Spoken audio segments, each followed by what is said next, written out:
Good morning, everyone, and welcome to the PivotBoss pre-market video for Monday, May 4th, 2020. I am Frank Ochoa, aka PivotBoss. Happy Monday, everyone. I do want to invite you to join me later on this afternoon at 4 o'clock p.m. Central for our monthly market outlook for the month of May. We will be discussing futures, stocks. I'll take requests, options as well.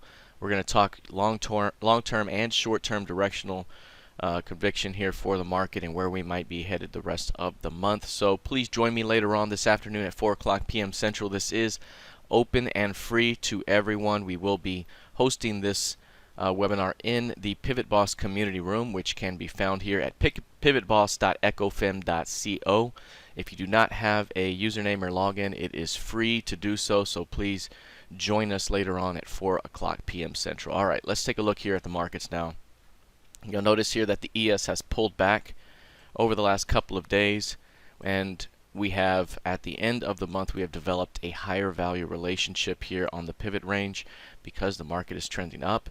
And to finish the month above that pivot range and then to drop into it to begin the month would be suggestive of a buy the dip opportunity for a continuation higher. Where that idea breaks down is if this level right here cannot be held. It's basically 2690-ish. It's actually 26. Let's grab that level right there. This level right here is 2692, 93. So basically, if price were to drop into this level, as deep as this level, it could still be a bounce opportunity. If it fails here, it will open up a previous month's low. So this is going to be the framework that we work off of here early in the month. Right now everything's trending up. We're pulling back within the trend. We're pulling back into the Pima trigger zone. And if this thing can hold 2400 here today, we could be looking at a bounce higher into the end of the week. 3000 could be ahead. Now from the low that we currently have here, which may or may not be the low of the week just yet, we at least have some forecasted targets up above, up as high as 3090 and right into that 3000. So we could be looking at a move into 3010 to 3090 here over the course of the week if price can find a strong low here early in the week and start to work higher off that low. Alright, let's take a look here at the NQ. You'll see with the NQ very similar price action. It has been trending up, very clear uptrending market. You see the higher value relationship that is developed here on the pivot range month over month. This pullback here ever since the FOMC came out could be a buyable dip that leads price higher over the course of the week. And again, this market ever since those March lows has only put in 1 or 2 day pullbacks. The NQ has had 1 3-day pullback, but that's about it. It's very similar to what we've seen here. Again, if this could be the buy the dip opportunity, we could be headed as high as 9270 to 9520. That's basically that zone right there between those two green lines.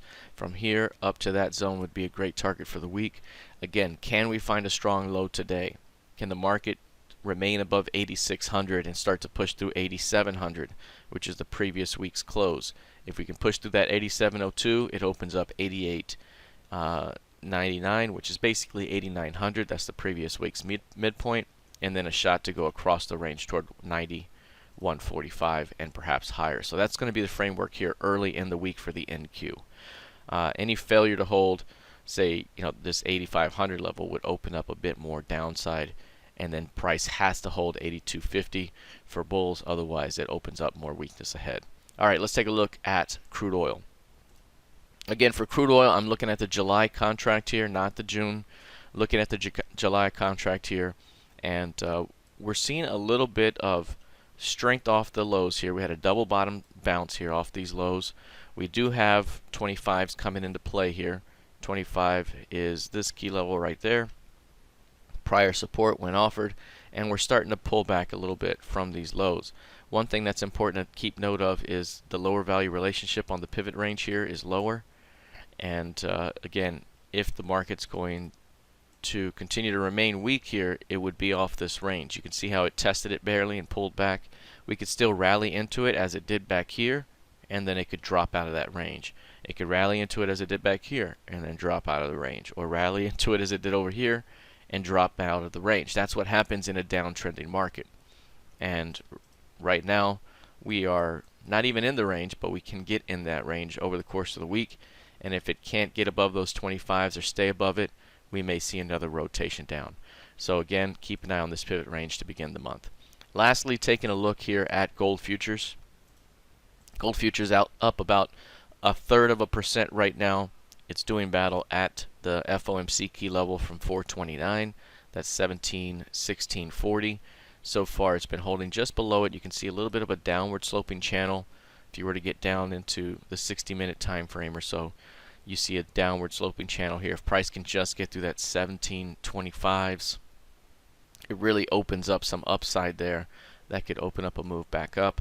But this market has been clearly range bound in this range here and could continue to chop around in that range until proven otherwise. Failure to hold 1675 would open up a move as low as 1575. But right now, that's the bottom of this key range here, or at least this range. And if it can hold that zone, we could continue to just chop between 1675 and 1775 until proven otherwise. All right, that is it for now. Please join me later on this afternoon at 4 o'clock p.m. Central for our monthly market outlook. Again, thanks everyone for joining me. I will see you all in the trading room. Have a fantastic rest of the day. Take care and see you soon.